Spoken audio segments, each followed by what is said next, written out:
My wife has a secret Facebook group called Anonymous Wives of Mediocre Men. I found it. And I was the main character.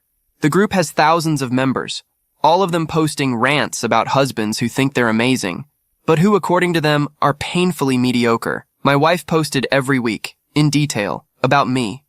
What she never expected was that I'd be able to infiltrate the group and respond. I found the group by accident. I was on her laptop, looking for a file she asked me to print. That's when I saw the tab, half hidden behind an email draft, titled Anonymous Wives of Mediocre Men. At first I thought it was a joke, some kind of meme group, but when I clicked, I saw thousands of members, tens of thousands. Every post started the same way. My husband thinks he's amazing, but they weren't just complaining. They were dissecting, analyzing, ridiculing. Everything from how their husbands kissed, to how they folded towels, to the way they breathed while watching TV. And then I saw her name. Not her full name, just her initials and a photo of a French bulldog. But it was her. I knew her writing, her voice, her sarcasm. And I knew the stories were about me. There was no mistaking it. H was me. My husband thinks he's a deep thinker because he listens to podcasts while vacuuming. That was me. He calls himself emotionally intelligent, but didn't notice I was crying after dinner last night. Also me. She posted every single week. And not just rants, charts, polls, screenshots. One time, she even uploaded a diagram she made to explain how I perform masculinity like a community theater actor in a bad Shakespeare play. I read until I felt sick. It wasn't just what she wrote. It was how many women agreed. Thousands of likes, hundreds of comments, laughing emojis. OMG, same. I married his twin. Men really think they're the prize, huh? I closed the laptop, heart racing. I wanted to confront her, yell, ask what the hell she was doing. But instead, I waited. And then I made a fake account. It took a week to get into the group. You had to be vetted by moderators, female only, no real names. You had to describe your husband in humiliating detail to prove you belonged. So I invented someone. A fictional man named Stefan, controlling, smug, always quoting Nietzsche, thinks playing chess makes him different. I copied phrases from other posts to sound convincing. They accepted me. And just like that, I had full access to all the archives, to every post my wife ever made, to every like she gave, every comment, every private joke with strangers about me, her real-life husband, the king of the mediocre men. But what she never expected was that I'd respond, not as myself. Not directly, but in code, in subtle, devastating replies. The first time I commented under one of her posts, I wrote, "Do you think your husband would be shocked if he knew you talked about him like this?" She replied, "Lol, he wouldn't understand half of it." Then I replied again, "Maybe he's more observant than you think." She didn't like that. Her next post was about men who get weirdly paranoid when their wives laugh at their phones. And so it began. Our secret war. She didn't know she was fighting me, but I knew. I read every word, every insult, every funny story twisted to make me sound pathetic, and I hit back, quietly, strategically. But it's what happened next that changed everything. By the second week, I wasn't just lurking anymore. I was studying her. I read every post she ever made in that group. There were 63, some short, some long, some with pictures, cropped so no one could recognize me, but I knew. I recognized the shirts, the watch, the background of our living room. She called me Harold in her stories, a name she clearly chose for maximum blandness. And she didn't just talk about me like I was a joke. She described me like I was a failed experiment in masculinity. One post hit harder than the others. It was titled, "Why Does Mediocrity Feel So Smug?" She wrote, "My husband made spaghetti last night and looked at me like he deserved a medal. He told me he was pulling his weight. That's what counts as partnership now? Basic cooking skills once a week? Men like this think they're enlightened just because they don't cheat and sometimes clean the bathroom. It's exhausting." There were 4,700 likes. One woman commented, "My husband cleaned the fridge and told me I should be grateful he's not like other men." Another replied, "I call mine bare minimum Brad." I wanted to scream.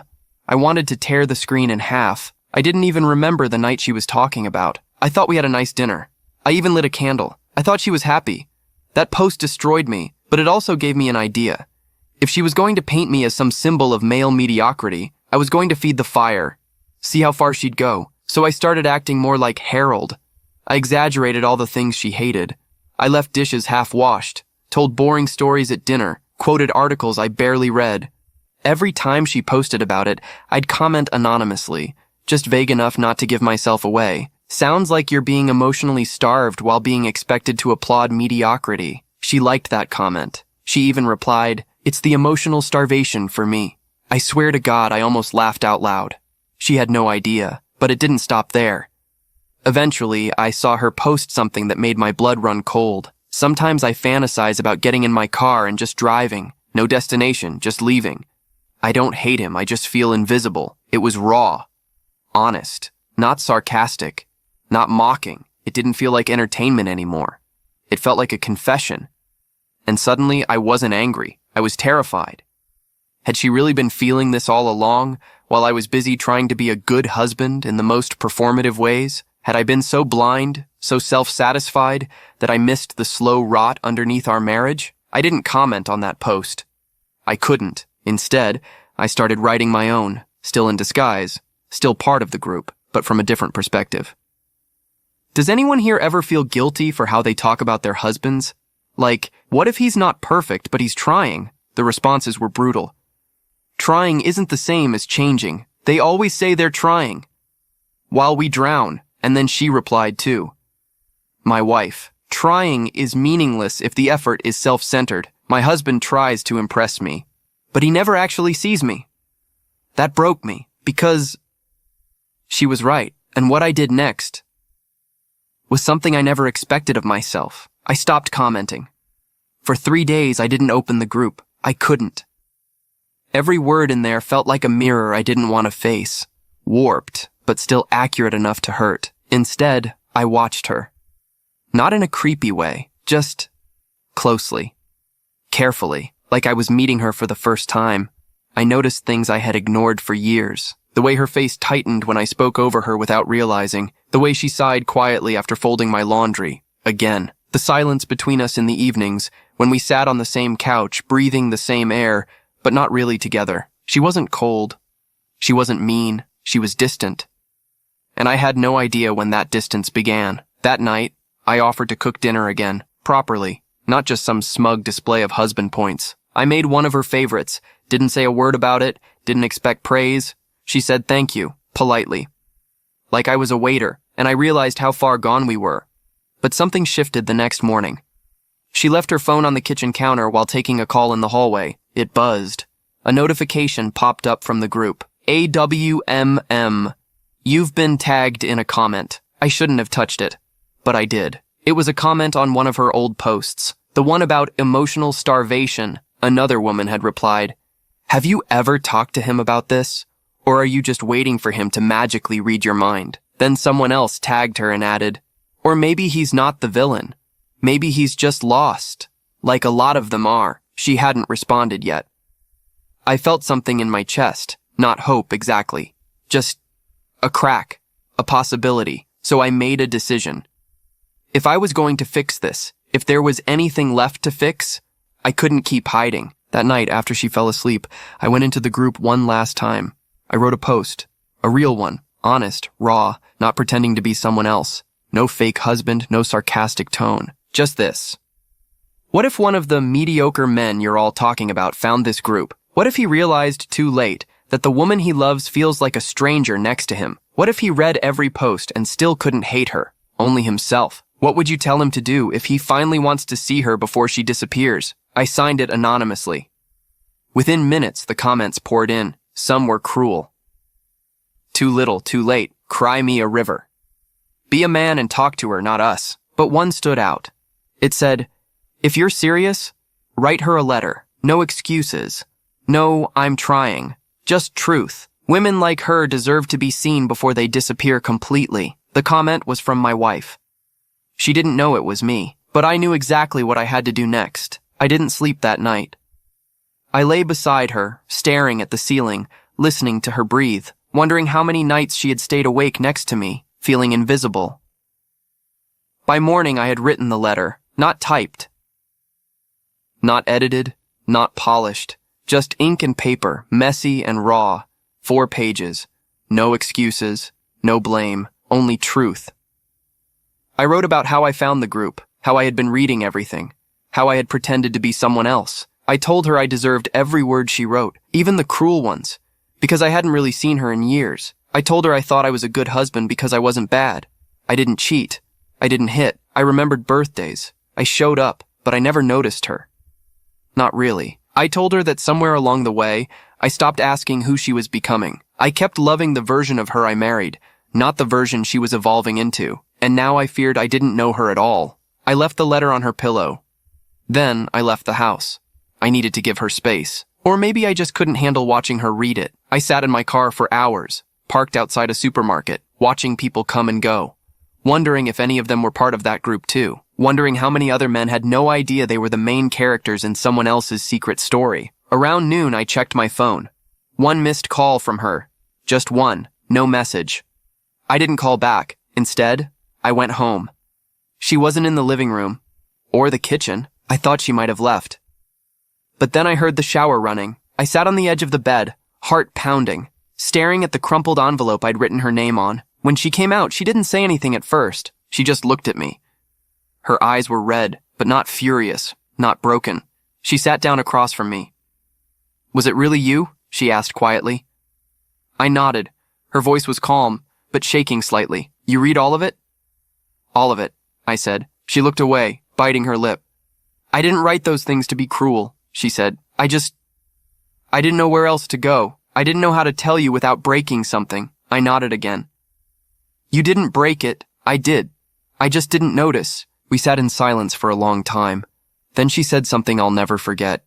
"You weren't a bad husband, but you were a stranger who thought he knew me, and she was right. So painfully right." I didn't apologize again. I had already done that in the letter. Words weren't enough anymore. Instead, I asked the question I should have asked years ago. "What do you need me to see?" She looked at me for a long time, measuring the weight of that question. Then she finally answered, but what she said wasn't what I expected. She didn't speak right away. She looked down at her hands, fingers fidgeting with the edge of her sleeve, like she was debating whether or not I deserved the truth, or maybe she was wondering if I could handle it. Then she said, almost in a whisper, "I need you to see that I'm not happy, and haven't been for a long time." It landed like a punch to the chest.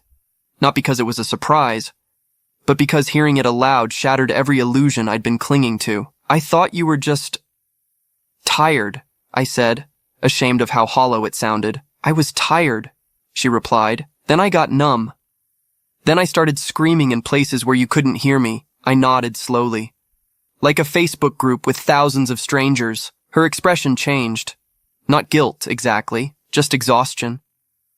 "I never thought you'd see it," she admitted. "It was supposed to be a pressure valve, a place to say the things I couldn't say to your face without destroying us. You destroyed me anyway," I said. Not angry, just honest. She flinched at that, but she didn't deny it. "I know," she whispered. Then she looked up at me, her voice steadier now, sharper. "But you also needed to be destroyed a little. You were too proud, too certain you were doing enough. You thought being decent was the same as being present, and again." She was right. I wanted to defend myself, to say, "I tried," but I knew how that would sound. So instead, I asked the only question that mattered now. "Do you want to leave me?" She didn't hesitate. "I don't know." That uncertainty hurt more than a yes would have. "But," she continued, "for the first time in years, you're listening." I leaned forward, desperate to keep that fragile thread between us from snapping. "Then let me listen. Not just now, from now on. Tell me everything. The ugly, the unfair, the things you're afraid to say out loud." She studied me carefully, like she was trying to decide if this version of me was real or just another act. Then she said something that changed everything. "You want to listen now.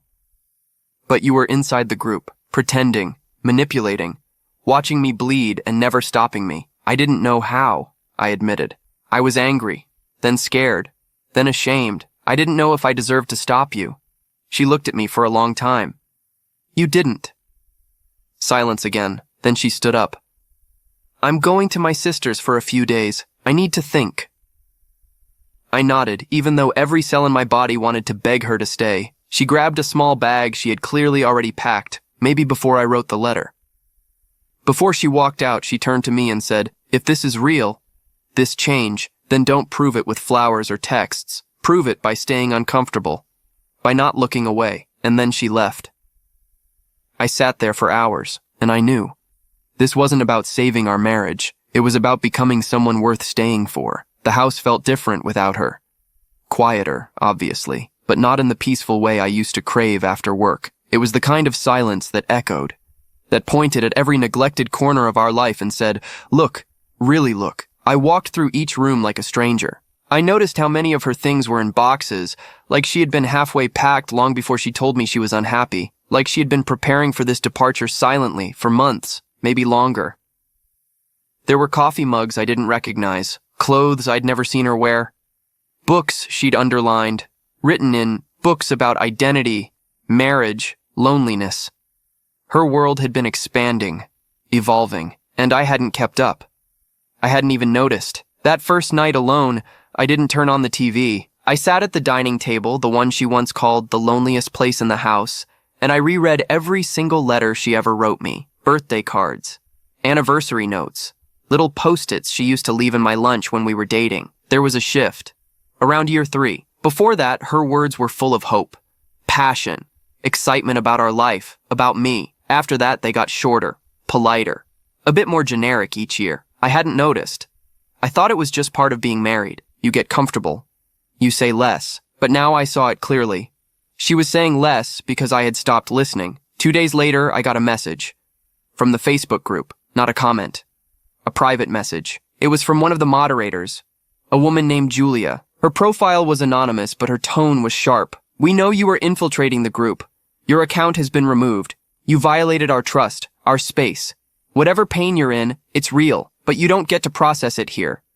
Not after what you did." I stared at the screen.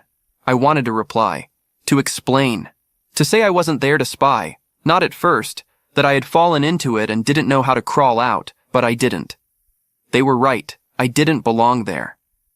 That space wasn't mine to occupy, especially not in disguise, so I closed the tab, deleted the account, and then I did something I never thought I'd do. I opened a blank document, and I started writing, not to them, not to the group, to her. Every day while she was gone, I wrote a letter, long, unfiltered, honest, not to win her back, not to prove anything, just to say the things I hadn't said when it mattered. I told her about the moments I remembered from our early days, how she used to tuck her hair behind her ear when she was nervous, how I used to love watching her read, the way her eyes moved faster when the story got good. I told her how ashamed I was of becoming the kind of man who thinks he's good, but doesn't make anyone feel loved. And then I told her the hardest thing, that I wasn't just scared of losing her. I was scared of facing the version of me that only existed in her absence. When I reached the 6th letter, I heard the key in the door, and everything in me froze.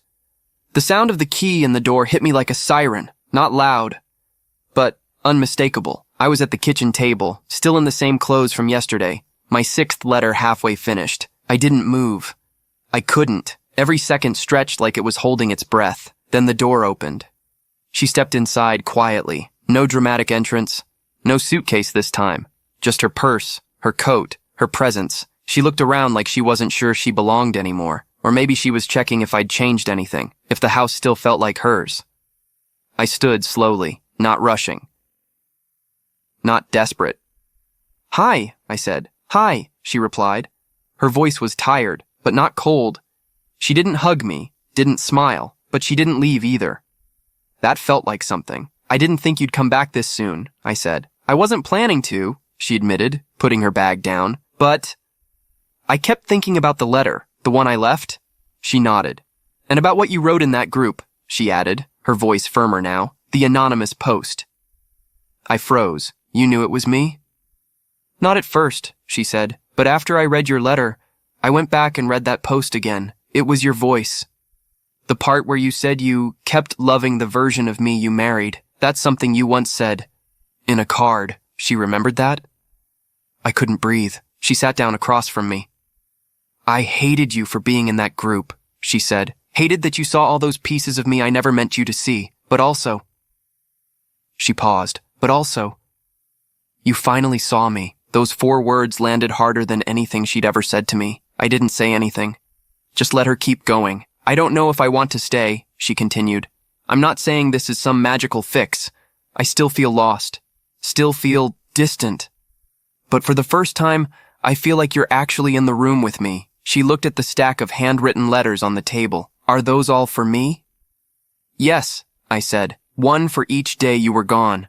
She reached for the first one, held it for a moment, then set it down without opening it. I'm not ready to read them yet, she said gently, but I will. Silence fell between us again, but this time, it didn't feel heavy, just cautious. Like something fragile was trying to form between us. Then she asked something unexpected. Do you want to try therapy?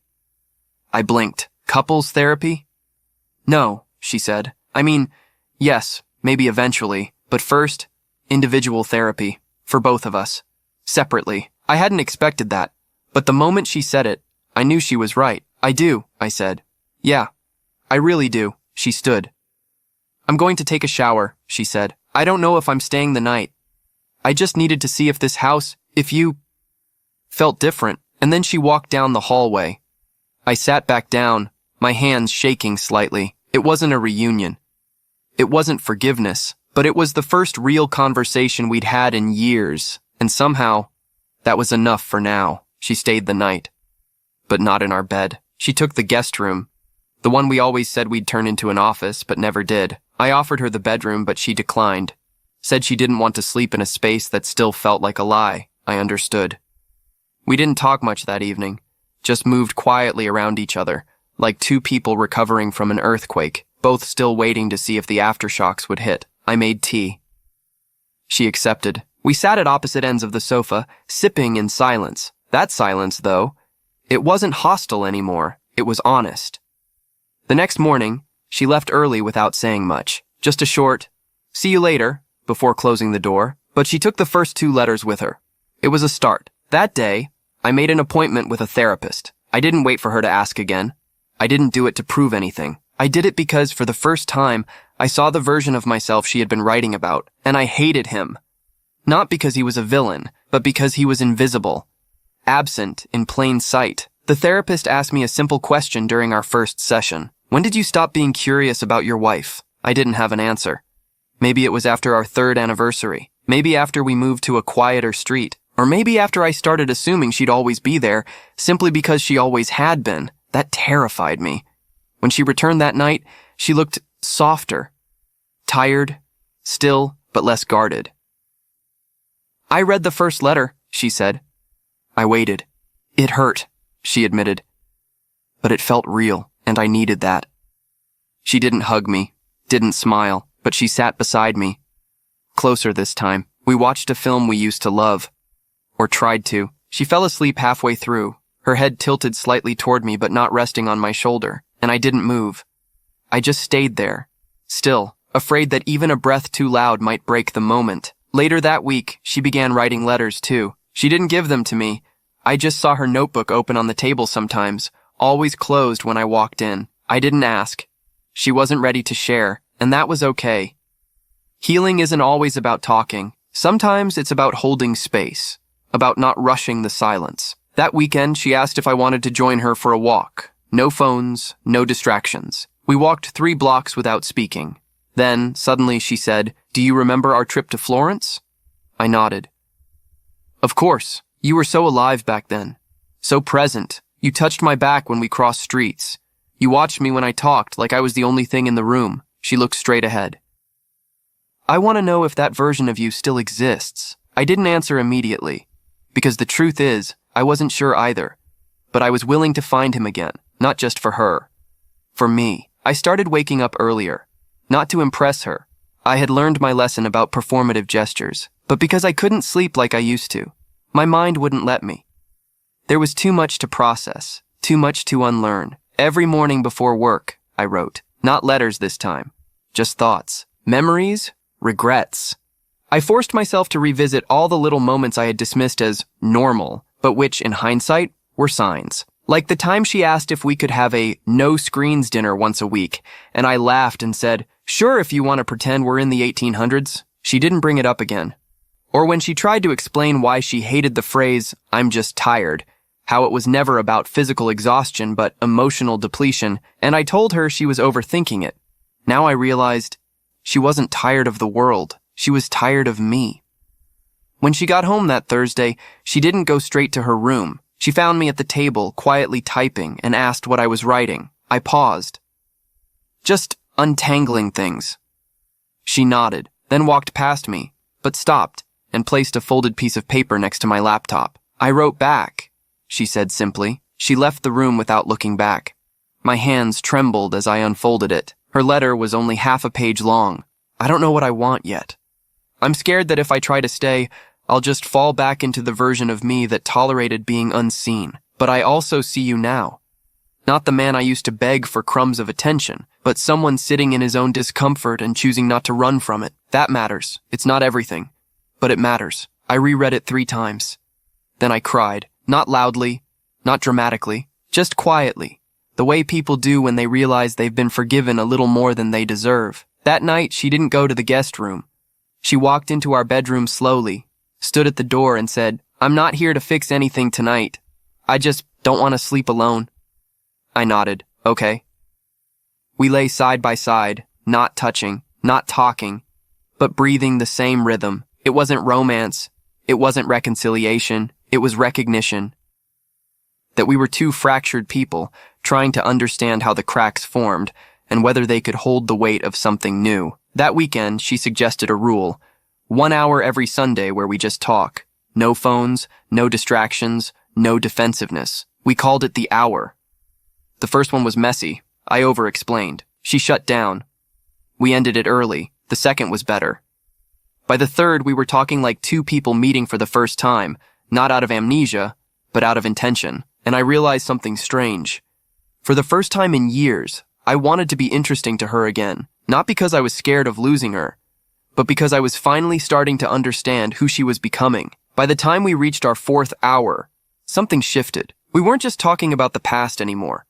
We started asking each other real questions, hard ones, not to blame, but to understand. She asked me, "When did you stop being curious about me?" And I asked her, "When did you start thinking I couldn't handle your truth?" Both questions lingered between us like smoke, visible, inescapable. She answered first. "I think it was after I told you I hated my job," she said. "I remember I came home, completely drained, and told you I was thinking about quitting. And you said, 'Maybe you just need a vacation.'" She paused. That was the moment. Not because it was a bad answer, but because it was the safe answer. You didn't ask why I hated it. You didn't even look up from your laptop. I realized then, you didn't want to deal with the messy version of me. My throat tightened. I was scared, I admitted. Scared that if you started unraveling, I wouldn't know how to hold you together. So I gave you neat solutions instead of attention. She nodded slowly. I didn't need fixing. I needed a witness. That hit me like a brick. We sat in silence after that. But it wasn't empty. It was full of the weight of years unsaid. Later that night, she brought up something I never thought she'd mention. "The group," she said. I looked at her carefully. "I'm not angry about it anymore," she continued. "I mean, I was furious, violated. But now, I think it was the only way this ever would have happened." "You mean me waking up?" I asked. She shook her head. "No, us waking up." That surprised me. I had been performing too, she confessed, pretending to be fine, pretending to believe your compliments, pretending that our routines were enough. And deep down, I think I wanted to be caught. That made my stomach twist. "You wanted me to read those things?" "No," she said, "but I wanted someone to know how lonely I was. I just didn't think that someone would be you." We both laughed, a bitter kind of laugh, not cruel, just painfully self-aware. Then she said something I hadn't dared hope to hear. "I'm not ready to say we're okay, but I'm starting to believe we might not be doomed." That may sound small to someone else, but to me, it felt monumental, because for the first time, she wasn't just tolerating me, she was letting me in. And not into the curated version of her I had loved for years, but into the angry, bruised, complex version who had learned to protect herself. I had a long way to go. But for the first time, I wasn't trying to get back to how things used to be. I was learning to love her as she is now. And in doing that, maybe I could finally meet myself again too. A few weeks later, something happened that would have gone unnoticed before. She laughed. Not politely, not out of habit, not as a social reflex. A real laugh. Unfiltered, spontaneous, the kind that escaped before she could hide it. We were in the kitchen, cleaning up after dinner. I had dropped a plate, not in a dramatic, clumsy way, just enough to make a sharp sound and watch it spin awkwardly across the counter like a hockey puck. She laughed. I froze, not because of the plate, but because it had been months since I'd heard that version of her voice. She must have noticed my expression, because she softened, wiped her hands on a towel and said, "I used to laugh all the time, didn't I?" "You did," I said. She tilted her head. "Do you think I stopped because of you?" I didn't answer right away. "I think," I said carefully, "you stopped because you didn't feel safe to be light anymore, and I wasn't the kind of man who noticed soon enough to ask why." She didn't reply, but she didn't look away either. That was enough for now. Later that night, she joined me on the couch again. No big declarations, no physical closeness, just shared space, no tension. We watched a documentary about a couple restoring an old, crumbling estate in southern France. I don't even remember most of the film, but I remember one line the woman said as she pointed to a cracked wall. "Some structures aren't ruined. They're just waiting to be understood differently." It stayed with me. Because that was us. We weren't trying to rebuild what we had. We were uncovering something entirely new beneath the wreckage. In therapy, I told my counselor that I was afraid of becoming that man again, the one who thought he was kind simply because he wasn't cruel, the man who confused being present with being attentive. He said something I didn't expect. Shame can't be the foundation of change. If you build on shame, you'll always be scared of slipping. That hit hard, because I'd been doing everything from a place of guilt, and while guilt had opened my eyes, it couldn't keep me awake forever. I needed a new reason. So I started focusing less on being better and more on being honest, with her, with myself. I told her when I felt like I was overcorrecting, when I was scared she'd never fully trust me again, when I still caught myself wanting praise just for showing up, and she listened. Sometimes with her arms crossed, sometimes with tears, but she listened. One night, she handed me a letter of her own. Not a reply to anything I'd written, just something she'd felt ready to say. "I don't miss who you were, but I'm starting to like who you're becoming. And I think I might even like who I'm becoming too." I read it 3 times. It didn't promise anything, didn't wrap up our story in a neat bow, but it was the first time in a long time that I saw hope, not as a fantasy, but as a choice we were both still making, not because we had to, but because somehow, in all the mess, we still wanted to. I used to think trust was like a light switch, either on or off, but now I see it more like a sunrise. It comes back in slow, cautious layers, almost imperceptible at first. Then suddenly, you realize the room isn't dark anymore. That's how it felt with us. Little things changed. She started leaving her notebook open sometimes. I never read it, never even peeked. But the fact that it was left there, unguarded, meant more to me than any conversation could. I stopped asking her if we were okay. I stopped looking for signs of forgiveness in her expressions. Instead, I just stayed present, not performatively, just consistently, quietly. We still had setbacks. One night, during the hour, I interrupted her. Not rudely, just instinctively. I was trying to explain my side of a memory she brought up. She went silent. Shut down completely. I apologized. But it was too late. The wall came up.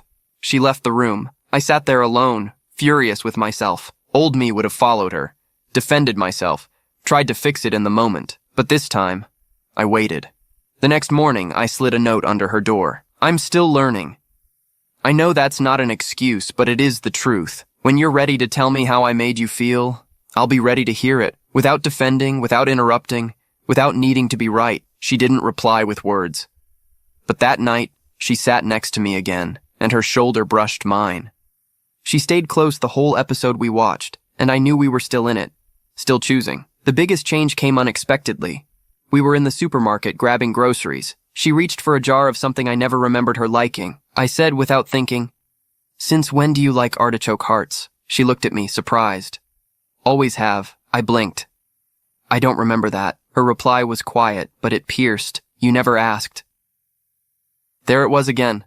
The reminder of all the years I lived next to her without really knowing her. I nodded.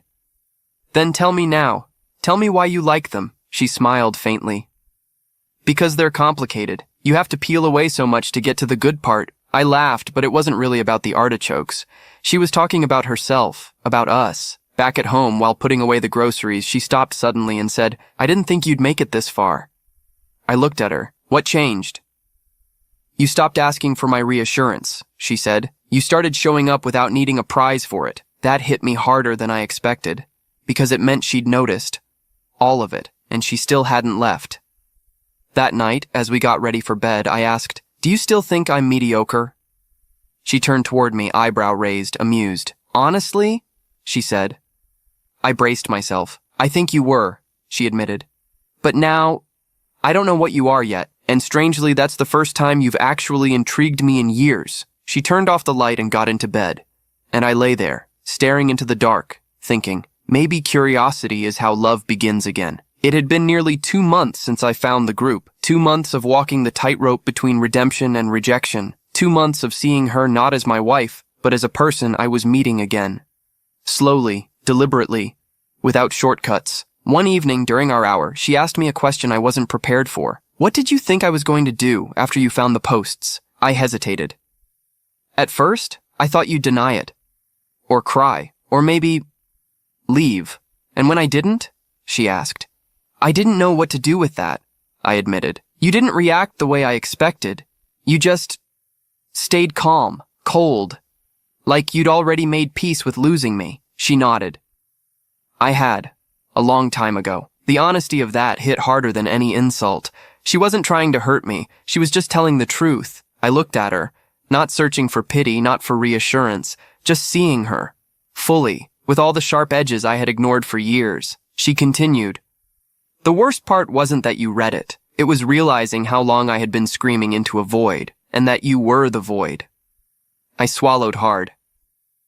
And now? Now, she said carefully. I'm watching to see if you become something other than that emptiness. That night I didn't sleep well. Not because I was anxious, but because I couldn't stop thinking about what it meant to be seen again, and how fragile that privilege is. The next morning I made her coffee. Nothing dramatic, no extra flourishes. Just the way she liked it. Finally, exactly the way she liked it. She didn't say thank you, but she drank the whole thing. Later that week, something else changed. She invited me to her therapy session, not as a gesture of closeness, but as a witness. I want you to hear what I've been saying about you, she said, not so you can defend yourself, just so you know. It terrified me, but I said yes. Sitting in that room, hearing her speak openly, not with cruelty but clarity, was like watching my own eulogy. I used to feel like a mirror he only looked into when he needed to feel good about himself, she told the therapist. He wasn't violent, he wasn't cruel, but he was absent. And there's a special kind of loneliness in being next to someone who believes they're doing enough simply because they aren't hurting you. I didn't say a word. I just listened, because that's what she needed. Afterward, we walked to the car in silence. Then, without warning, she said, You were brave in there. Not brave, I said. Just overdue. She looked at me, really looked. Still. You could have chosen not to come. I've done enough choosing not to, I said. She smiled, just barely. And then, for the first time since this began, she reached out and touched my hand. It was small, tentative, but it was real, and in that moment, I realized love doesn't always come back as fireworks. Sometimes, it returns as fingertips. After that session, things didn't magically fall into place. There were no sudden declarations of love, no dramatic reunions in the rain. Life just continued, but with a different rhythm, a slower one, a more honest one. We didn't pretend anymore, not when something felt off, not when we needed space, not when one of us messed up, and we did mess up. I still caught myself slipping into old habits, trying to fix things too quickly, trying to fill silence with solutions instead of presence. She still pulled away sometimes, testing the air between us, making sure it was safe, but something was different now. We noticed. We named it. We didn't let small wounds fester into quiet resentments. One night, she sat across from me at dinner, stared at her plate for a long time, then said, You know what scares me the most? I set down my fork. What? That I might fall back into the version of me that tolerated all of this, she said, that I'll stop noticing again. It broke my heart, but I understood. I don't want you to tolerate me, I said. I want you to challenge me. Even if it hurts, especially if it hurts. She looked up.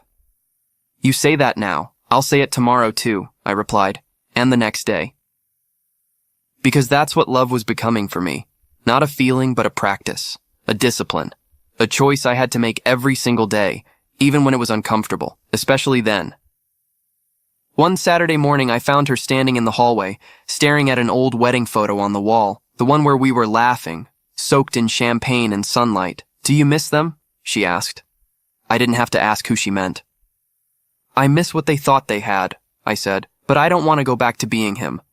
She looked at me and for a long time said nothing. Then finally, good, because I don't want to go back to being her either. We stood there, side by side, not touching, but connected in a way that felt more intimate than anything we'd had in years. Later that night, she gave me something I hadn't dared ask for. She handed me her notebook.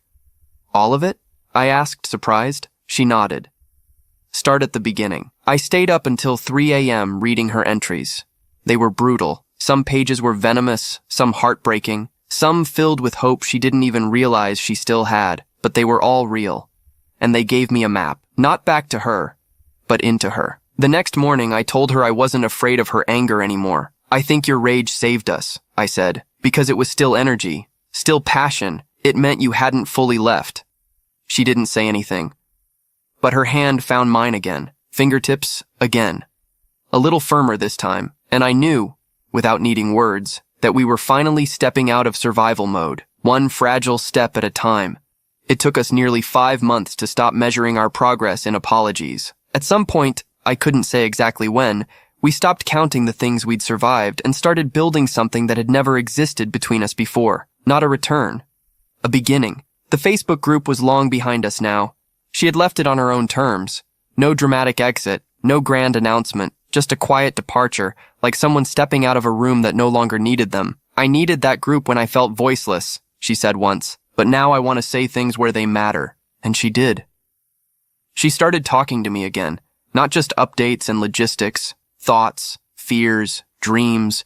We took long walks, sometimes in silence, sometimes deep in conversation. I learned more about her in those months than I had in our first 5 years of marriage. She wasn't the same woman I married. And thank God, because I wasn't the same man either. I stopped trying to be the good husband, the checklist version of a man who does all the right things. I stopped chasing her approval like it was a prize to earn. Instead, I practiced presence. I learned to hold her words without trying to fix them, to admit when I didn't understand instead of pretending I did, to apologize without needing forgiveness handed back like a receipt. We still had arguments, still got tired, still had moments when our old selves tried to sneak back in through the cracks, but the difference now, we didn't let the cracks grow, we caught them, together. One night, lying in bed, not touching, just facing each other, she said something that stayed with me. You're not the main character anymore. I froze for a second, unsure how to take that, but then she smiled. Really smiled, and neither am I. I understood. For so long, we'd both been living in stories where the other person was either the villain or the background. Now finally, we were co-authors. And the story wasn't about who was right, or who gave more, or who hurt first. It was about who chose to stay, and who chose to change. We didn't celebrate a specific moment as a turning point. There wasn't one. Just quiet mornings, shared jokes, open notebooks, and love. Not loud, not constant, but steady. So when people ask me if I ever confronted her about what she wrote, if I ever made her feel the weight of her words in that group, I say no. Because she already carried it, and the real question isn't why she wrote it. The real question is, why did I let her get to that point without noticing? Now I notice. Now I see. Now I stay.